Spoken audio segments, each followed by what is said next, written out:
Good morning and welcome to Amory's workshop or soap recovery. I am going to be attempting to do a re-soaping of my cucumber melon soap. I really loved it, and this is the only one I have left, so my friends loved it also. And it occurred to me that I didn't exactly know what the relationship was between a shamrock, which was on the top of the soap, and cucumber melon. So I'm going to do a reinterpretation.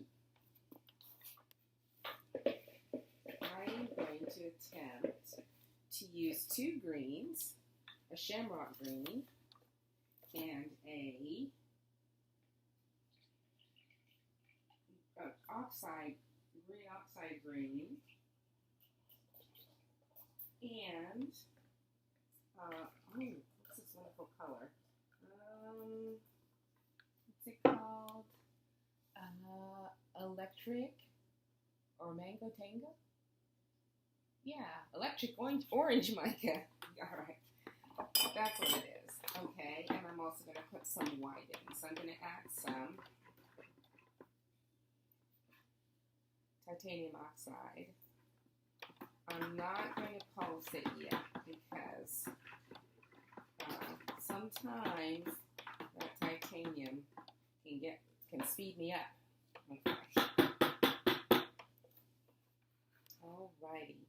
I've decided to leave, per my suggestion of some of my male friends, they would like a plain soap. Well, I'll do as best as I can as far as plain. They would like a plain soap, and then I'm going to put a topper on my other loaf. So that'll make both of us happy. I had some leftover drizzle from a soap I did yesterday. So I think I'll add it to it before I swirl a pattern on top.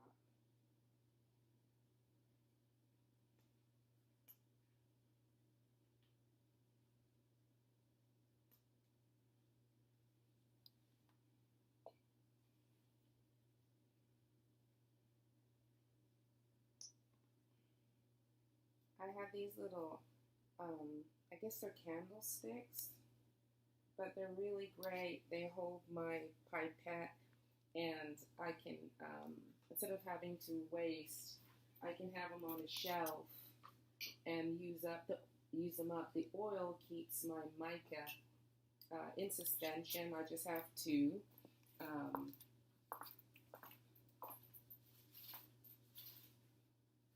I just have to stir them up again.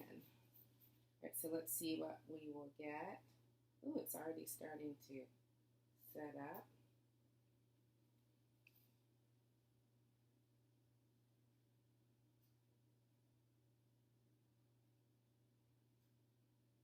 I do love this soap thing.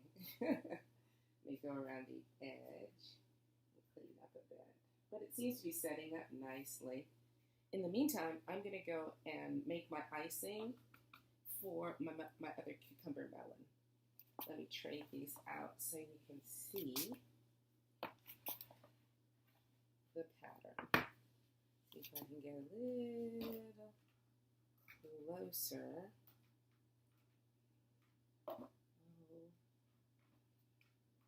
I think that's all the best I can do. But when I cut it, I'll show you the top. It could sure use some gold, but I'm restraining myself, I promised. Well, it seems my icing has setting up very quickly. Yes, very nicely. So I'll be piping soon. My icing is like very tender. It keeps the shape, but it's very, very soft, and I kind of like it. I don't know if I want it for every soaping I do, but I do like it. So, but I'm sure it's going to firm up now that as time goes by. Maybe I'm just a little premature in my, yeah. my mix. Maybe I'm off by an ounce or a couple of grams. You never can tell. I can't. I try and be exact to my recipe or my recipe that was given to me, but you never know what you're going to get.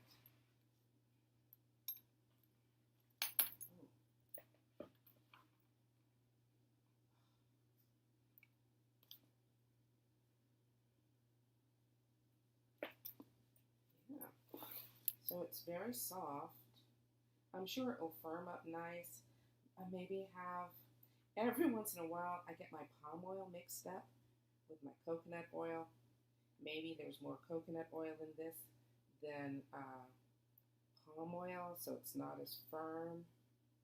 Oh, there's no telling with soaking. Everything has an effect.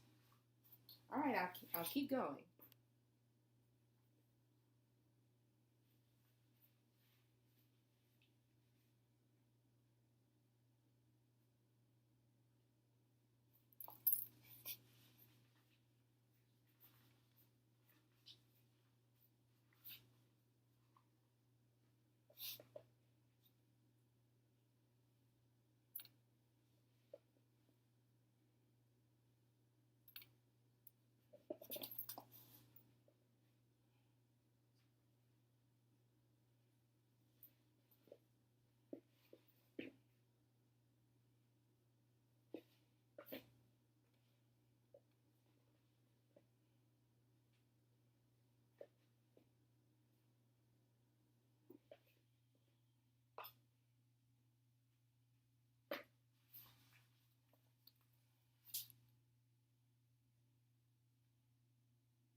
Good morning. It's the next day, so let's see what we have here under its little cozy blanket.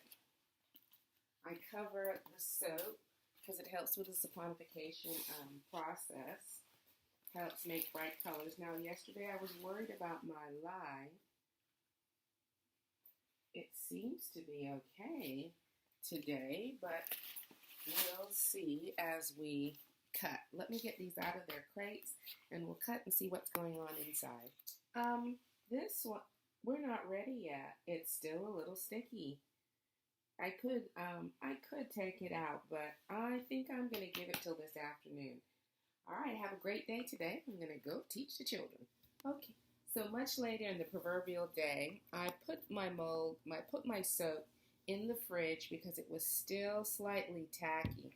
And I'm going away for 6 days, so I'm pretty sure by the time I came back, if I didn't cut it today, it would be one giant solid bar of soap. So I pushed the limits on it. I believe there was something wrong with my recipe. Maybe my lye was off. You know, I had quite a lot of crystals, even though I pureed it with my immersion blender before I sifted through it. So it could be that my lye was off, or, you know, maybe my oils were not in the right proportion. But needless to say, it was tacky, and so I had to use another method to get it out of the mold. All right, so I'm going to cut them up, and I'm going to speed it up. Well, I'm going to show you the first initial cuts, and then speed it up so you don't have to sit through me cutting each individual one. Okay, I'm going to cut the shallow one first. All right, let's see if I can line it up right with my camera. Yeah, there we go. And we're off to the races. All right, I'm going to take this little end off first. Well, I usually like to do it in the middle. Let me go find my ruler, and I'll be right back. Well, my soap was all the way a little wonky. It has a beautiful pattern, but I have that little hardness right there from too much titanium oxide. It doesn't mess up the quality of the bathe, and the design is beautiful. But it was harder here. So if I had left it till tomorrow morning, I think I would have had some real problem with that. I had experienced this same problem with the Power soap, so I just have to be more vigilant on my measurings of the titanium oxide, because with certain soaps, like you see right there, that little piece, it gets very brittle, but it smells delicious and it looks very good. So now I'm going to cut the ones with the icing and the melon balls. So I'll be right back. This one seems to be okay. I'm not sure yet. Icing seems a tad brittle, not as creamy, but the design is still beautiful. And this has the added melon ball with all of the drizzle. It's really pretty for those who want a little extra. And I'll cut these up in a minute.